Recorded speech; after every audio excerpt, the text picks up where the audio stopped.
So 2 weeks back, I went to Shenzhen and I visited Shenzhen International Audio Show, and it was the blast. Audio shows in China is really next level. Apart from Munich high-end for home audio, nothing really comes close to the scale that is done here. Tons of new gear on display, and today I'm going to share with you some of my favorites. But before that, if you like the content so far, please kindly press the like and subscribe button. If you've already subscribed, you're an awesome person, but can be an even awesomer one by pressing the bell icon beside the subscribe button. So yes, let's start. The first one that impressed me was the Tanchjim Oxygen V2. The original Oxygen came out quite a while back in 2019 if my goldfish memory serves me correctly, which is an aeon in the world of cheapy chifi. In my memory, it was shaped like the current Tanchjim Kara but with a metal chassis. It features the classic colorway that Tanchjim always used, which is silver, white and grey. When it comes to sound, it was the earlier days of the natural warm signature that is pretty popular today, but with treble rolled off a little bit too quickly. The Oxygen V2 in its prototype form improves on the original in quite a few ways. Firstly, the nozzle is made to be more ergonomic compared to the original, as there is a raised section now near the nozzle, which allows you to have a better insertion angle into your ears. I felt that this was really comfortable, and this added section does have a bit of the Simgot EA1000 vibes, which made it fit beautifully well as well. The rest of the chassis, it's pretty standard stuff, but I expect there to be more changes in the final production run, as this is only just the prototype and looks pretty raw. When it comes to sound, it still features a natural warm signature, which is pretty common in this day and age, but it has remedied the quick treble roll off that is quite a thing in the prominent one, so the version 2 has better treble response. Bass-wise, again, it is the sort that is natural sounding, never overly exaggerated, as the main focus of the Oxygen V2 is always on the upper mids. I've always felt that the Oxygen V2 to be a very strong any-song focused IEM. The upper mid-range this time round is nothing short of magical. Female vocal sounds very condensed, syrupy with a natural tonal weight that is just barely thicker than natural. There is a very fluid nature to it as well that impressed me on my first listen to the Oxygen V2. So this is one IEM that I will be looking out for when it is a little bit more ready. The second IEM that really impressed me is the Simgot EA1000. This is another IEM that I managed to have quite an extensive listen. This has been a good year for Simgot with numerous releases such as the EA500, EW100, EW200 and EM6L. To me, the standouts are the EM6L for its warm take on sound that is vastly different from the natural warm sound that everybody is doing. The EA500 is also another impressive IEM that has a very technical sound at its price point, simply just oozing detail everywhere. Listening to the EA1000 I was instantly reminded of the EA500, but it seems to me like it is on steroids. The EA1000 will come with 3 nozzles for you to tweak sound. I just tested it with the default nozzle on. The EA1000 also will feature a passive radiator as well, and I found that it manages to tweak the tone of the bass somewhat.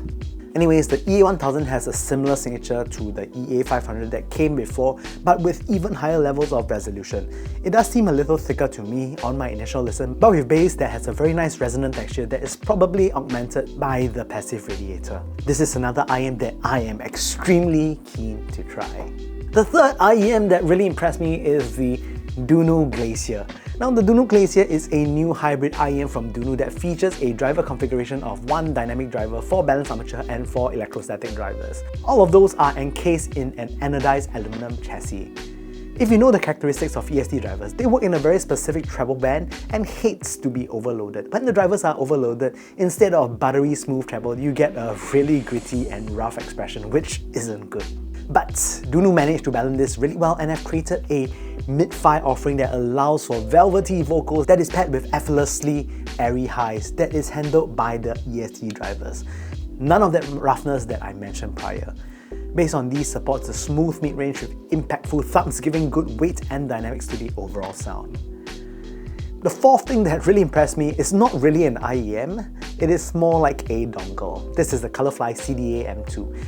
The Colorfly CDA M1, which I reviewed quite a while ago, really impressed me. I never really gave it a chance because at that point of time I had the Luxury and Precision W2 and Lot 2 Paul S2, which was all the rage back in those days, and always wonder how can the M1 compete. So the M1 was priced a few tiers below the W2 and S2, but still managed a very euphonious sound that is very sweet yet dynamic. Almost reaching the levels of the W2 and S2, but not quite. But nonetheless, it's still an excellent entry that was excellent value. The brand new CDA M2 on the other hand is a higher tier product from Colorfly, this time round including more premium features such as a very solid feeling chassis that has a screen for information as well. Apart from hardware improvements, the sonics have also been leveled up. It continues the musical and dynamic rendering of music rather than sterility. Resolution has also been improved when compared side to side with its earlier model, making this very competitive at its asking price.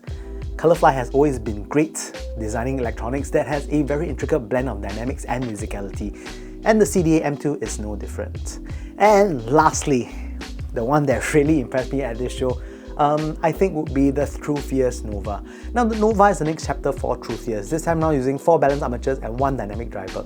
I really like the faceplate of the Nova, it reminds me of bird feathers and has this depth under the resin. I think many people are rather excited about these because heck yes, I am.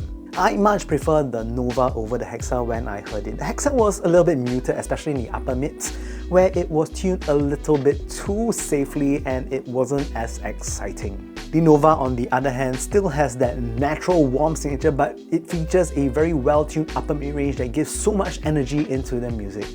As with these IEM, they really suit your any song, and if that's all you listen to, I think you can expect quite a bit from these. And with that said, those are my favorite from Shenzhen International Audio Show. Thank you guys for watching. It's been fun sharing all this with you. I'm still under the weather, but hopefully you guys enjoyed today's episode. With that said, thank you guys so much for watching, and I hope to see you guys really soon.